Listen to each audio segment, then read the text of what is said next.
International School. In the previous lecture, we have started with our poetry 1, that is, The Road Not Taken, and we have discussed the first para of the poem.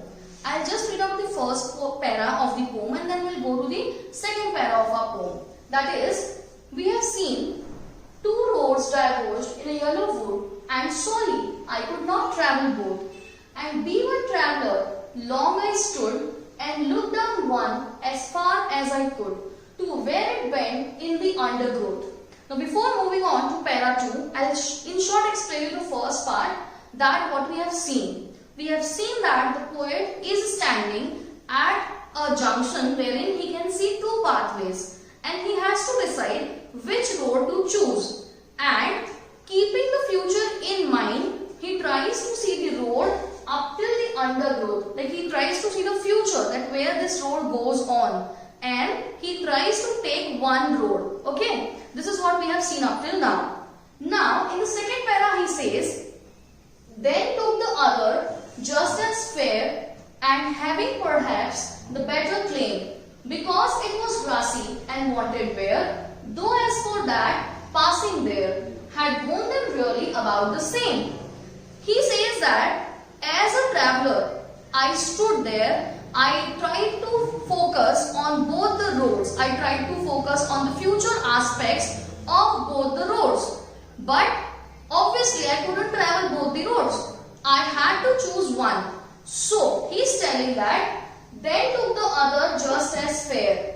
Then he says that I took the other road. Like he was having two options. So leaving the first one aside, he took the other road, which was also fair enough, which was also equivalent to the first road, which seemed to him like that. Then he says, and having perhaps the better claim. But the second road which he chose was having a better claim. Why? Because it was grassy and wanted wear. Because the second road was grassy.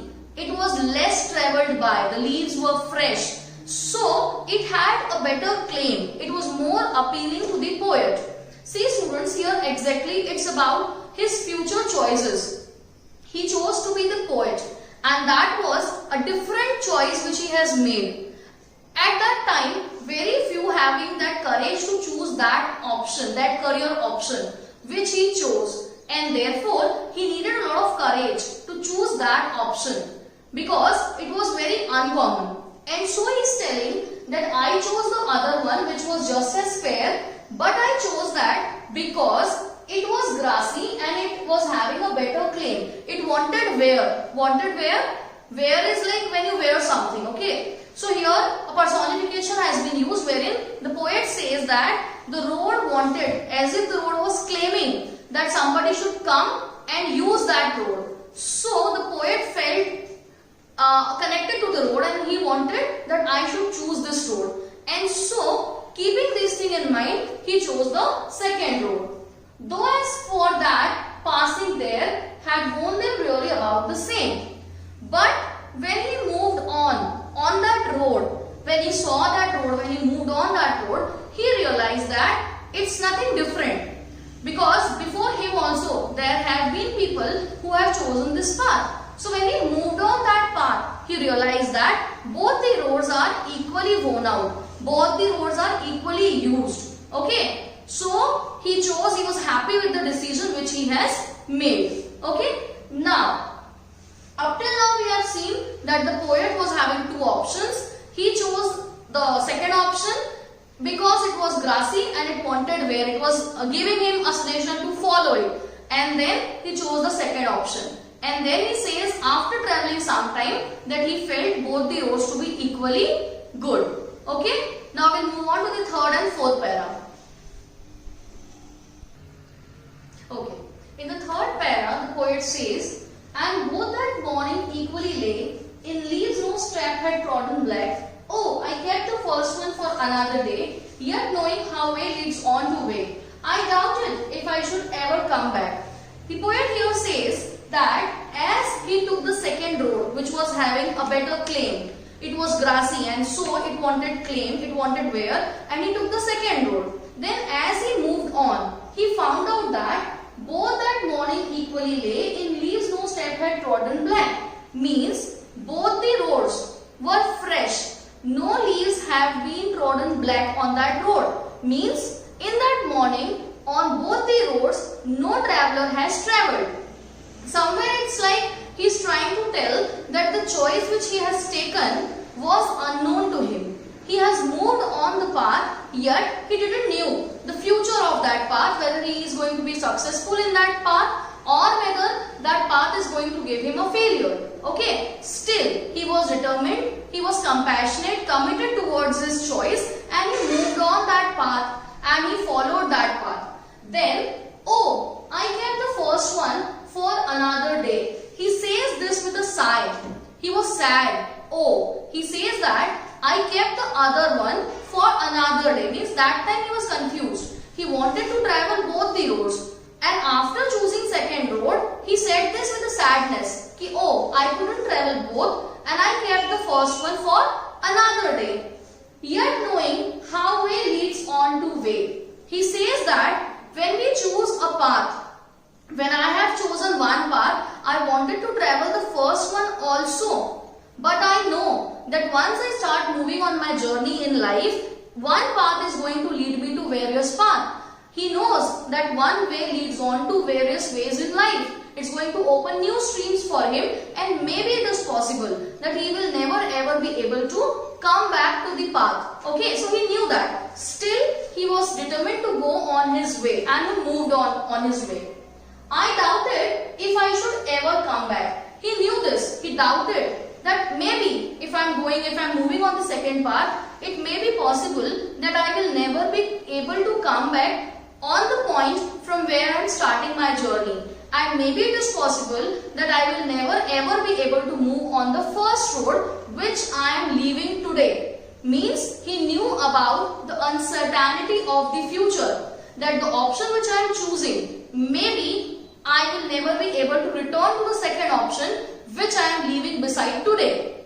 Okay, so whatever is the result of the second road, I will have to bear with the result. If it's failure, then also. If it is success, then also. Here, he didn't move back. He moved ahead. And that shows his compassion. That shows his determination. Okay, in the next para, we'll see what else he did. Whether he was happy with the decision what he took, or whether he was sad with the decision what he took. Okay, in the last para, he says that I shall be telling this with a sigh.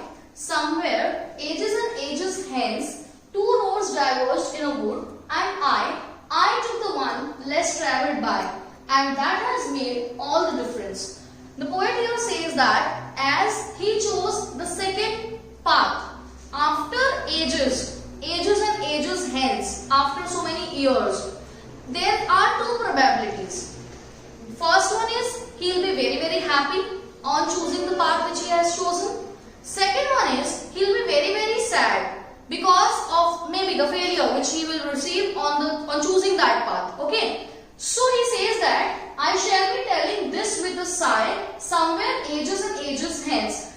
Years after I have travelled on my path, there is a probability that I shall be telling this choosing option with a sigh. I shall be telling the outcomes of choosing this road with a sadness or with a pleasure. Why? Two roads diverged in a wood, and I took the one less travelled by. What he will be telling years after? He will be telling that two roads were there and I took the one which was less travelled by. Means I took the road which was less travelled by the people, and that choosing of the road has made the difference in my life. So, whatever the difference is there in my life. Now, we all know that Robert Frost became very famous. But it was not in one day. It was gradually because of his commitment, compassion, and his holding on to the road which he has chosen, even after seeing failures. So that has made him what Robert Frost is actually. And so he says that when years will pass on, I may be happy or I may be sad. That time when he chose the road and that time when he wrote the poem, obviously he was not sure that he is going to be the Robert Frost what he is. Okay, so that time he thought that once I have chosen this option, maybe it is possible that ages and ages hence, And so he shall be telling that with ages and ages hence that whatever road he has chosen, because of that it has made the difference in his life, and that difference, that commitment and all has led him to be the Robert Frost what he is. Okay. So now in the next part we will be seeing the figures of speech in the poem, and I have told you in the first para how to see the rhyme scheme. So I hope you are able to understand how to see the rhyme scheme. First para we have already done. In this para also I will tell you how to see the rhyme scheme. Now see here. Last words we will take sigh, I, hence, by, difference. So sigh, I and by, they sound similar. So they will be A and A. And hence and difference, they will be B. So again the rhyme scheme will be AB, AA, B. Clear, students? So in the first para also we have seen, in the last also I have told you, 2 paras you are supposed to calculate. In this poem you will find that the rhyme scheme is almost similar in all the paragraphs. Fine. In the next video we will see. Till then, stay safe, stay healthy. Good day, students.